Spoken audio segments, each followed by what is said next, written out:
Oh my god, this place is haunted. Anyways.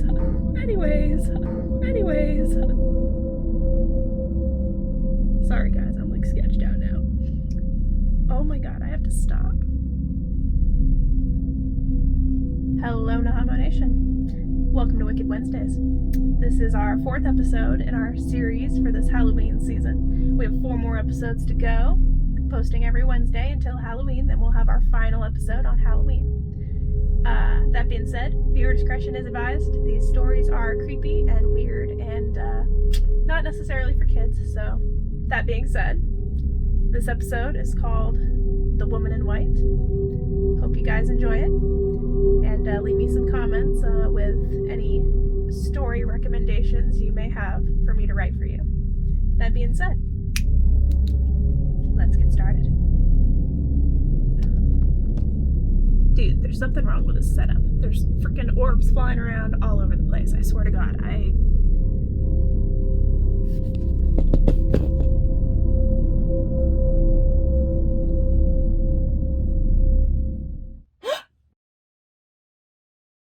I was driving home on a late night shift for my job at the local warehouse.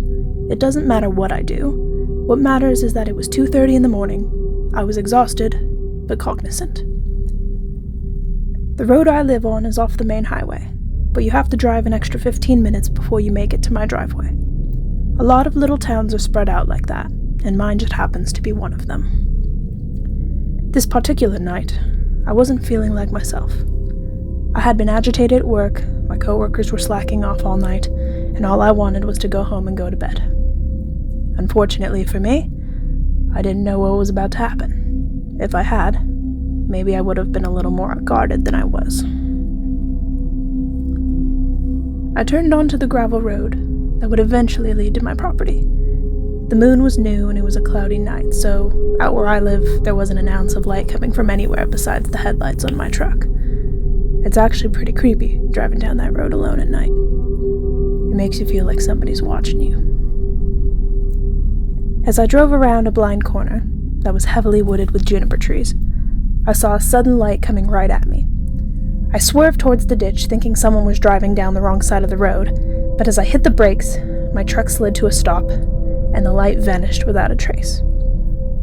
I looked behind me, confused by what I'd just seen, but there was nothing there. Just the road that I'd tore up with my tires, and the red glow of my brake lights. I had almost hit a juniper tree when I pulled off the road to the side, and I was a little shaken up by it at first.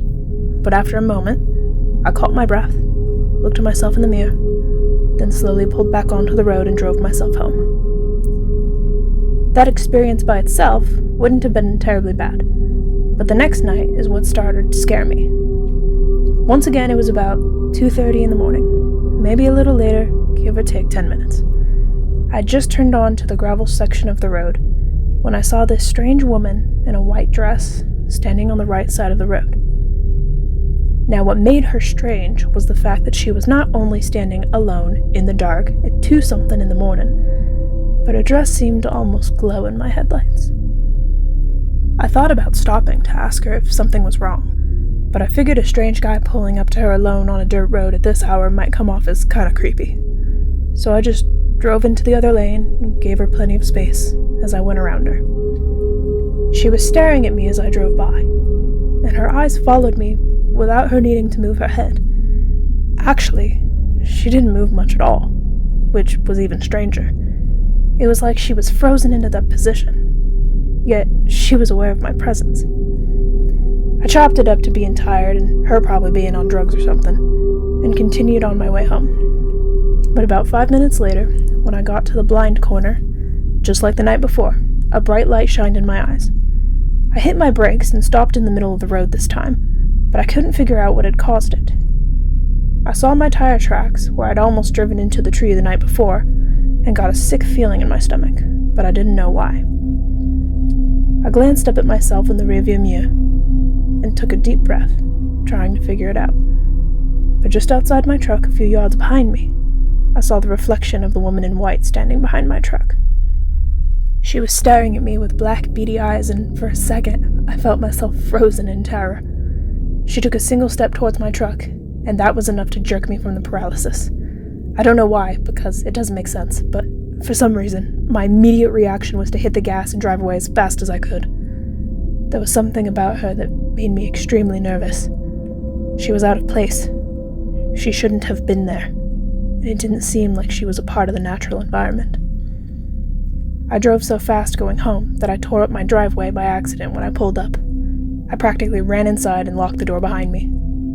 I wasn't entirely sure what I'd seen, but I knew one thing was for certain. I was reporting it the second the sun came up.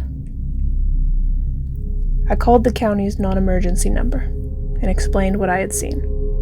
Apparently I hadn't been the only person to see her, because the operator told me they'd gotten 3 other calls in the last 48 hours. Similar reports to mine, and all along that same road, after midnight.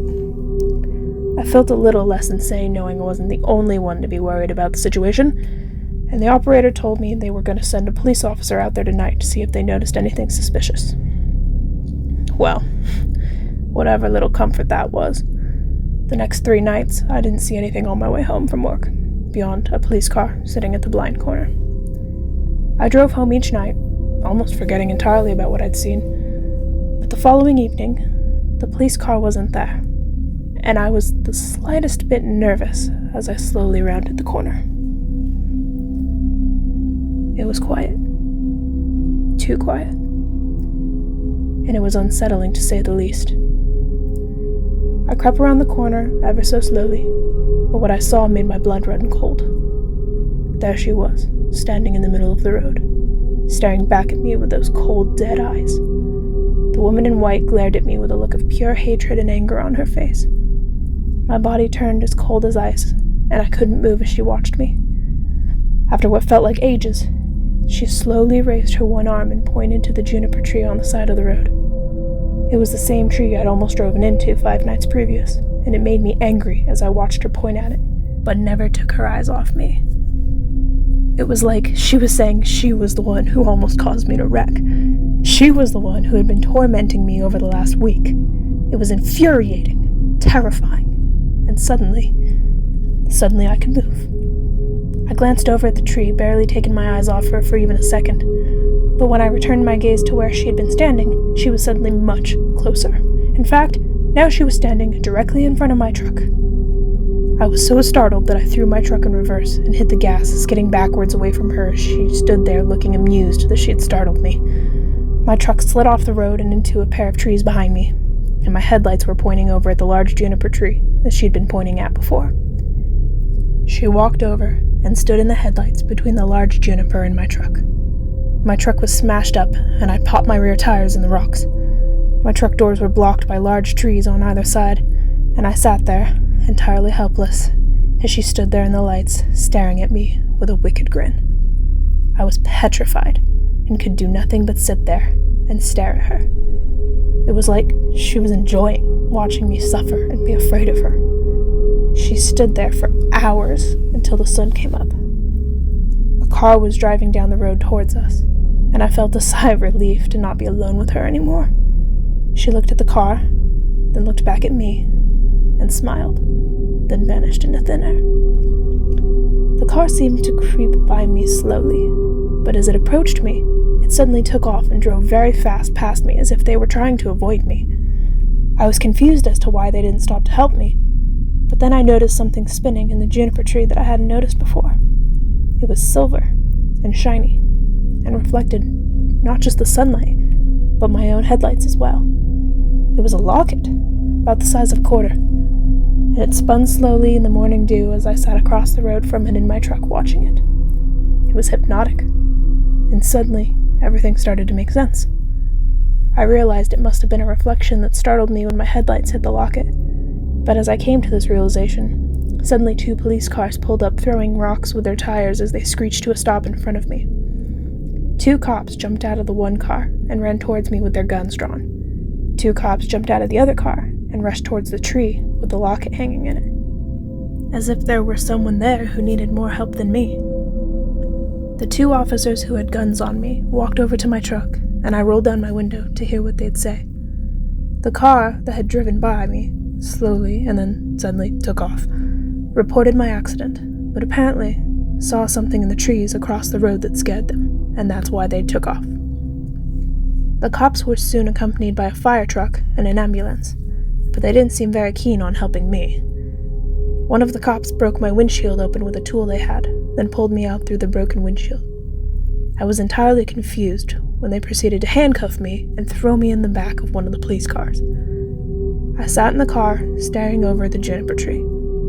The spinning necklace hanging inside it was barely visible from where I was. One of the cops, wearing gloves, reached inside and pulled the necklace out from inside the cavity of the tree, then gestured to the 3 firemen, who had 2 crowbars and a chainsaw. The first one used the chainsaw to cut back the larger branches.